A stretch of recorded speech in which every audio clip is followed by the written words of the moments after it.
Welcome back. Now, Kenyans will vote in a general election in August, but there is something different on the ballot this year with the presence of many independent candidates. Lenny Ruvaga reports on what is driving this trend.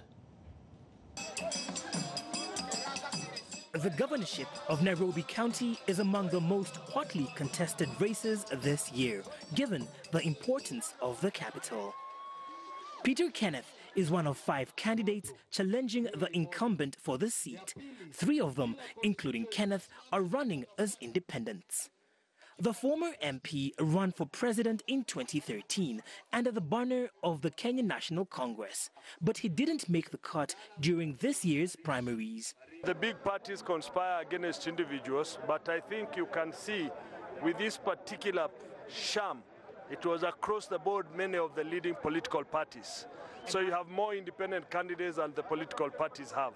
And what will be a lasting ramifications is that in future people will not go for party nominations.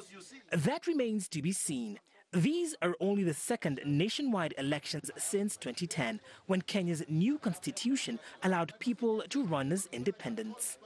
Some voters are embracing the added choice. It's not about party, because at the end of the day, party will not solve out my issues. I have to look at a leader who can look at the nature of the young people, a leader who can fight for the environment, education, security. Another gubernatorial candidate for Nairobi County, Miguna, goes door to door to sell his policies. He notes that being independent comes with its own challenges. The first major challenge, obviously, is that changing a people's mindset takes a lot of effort and time. And we just had the constitution ratified in 2010. Secondly, the so-called established parties, which are fictional constructs, unfortunately have a lot of money. The ruling Jubilee coalition and the opposition National Super Alliance continue to dominate the political landscape. But this year's primaries were plagued with allegations of irregularities and favoritism, leading to court challenges. The governor of Kiambu County, William Kabogo, broke off from Jubilee to run for re-election as an independent. He says the newly formed Kenya Alliance of Independent Candidates counts nearly 5,000 members. People are beginning to now think about candidates and not forums, not parties, not euphoria. And if this happens successfully in terms of the number of people we get into parliament or the number of people who will succeed in this general election having participated as independent candidates, then that will create a different level in terms of how mature we are in electioneering. Kenyans will have their say at the polls August 8th. Lenny Ruvaga for VOA News, Nairobi. And staying with Kenya, gemstones are in abundance in Africa, but smuggling is widespread. Kenya's first gems and jewelry trade attracted many investors and miners looking to boost the legal trade of precious stones and share information across the industry. Here's our report.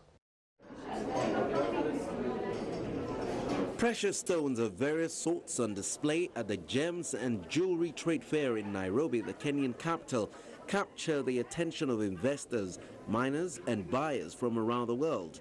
The pieces also draw attention to business opportunities in the country's extractive industry.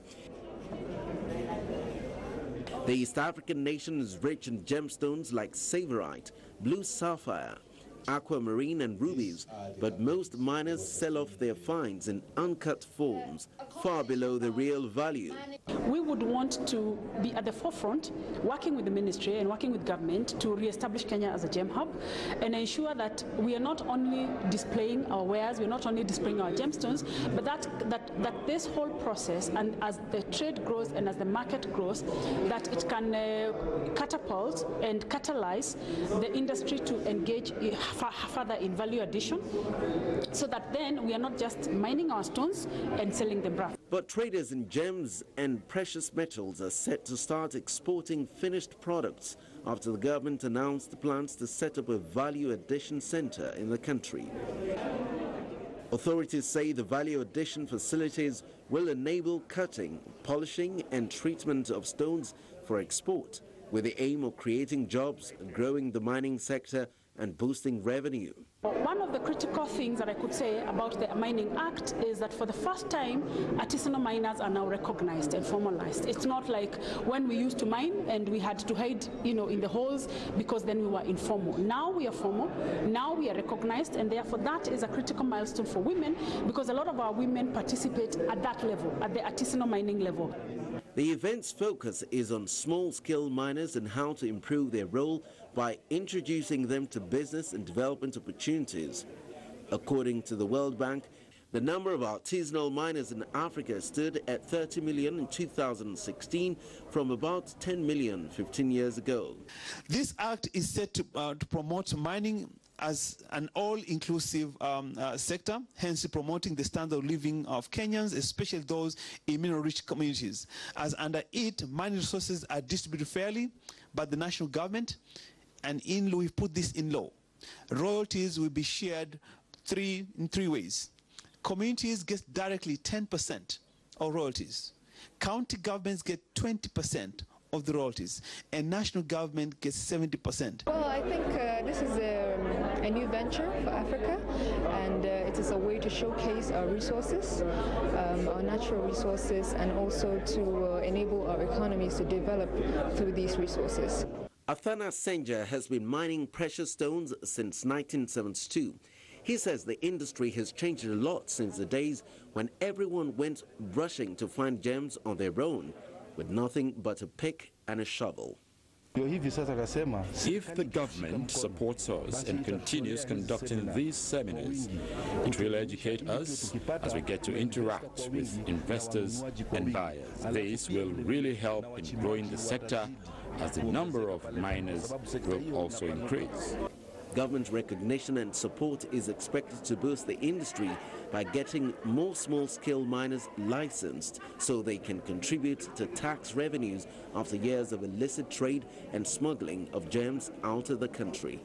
The fair, organized in part by the Association of Women in Energy and Extractives in Kenya, AWAKE, and Kenya's Changer of Mines will be an annual fair and is part of efforts to boost the country's position in the industry.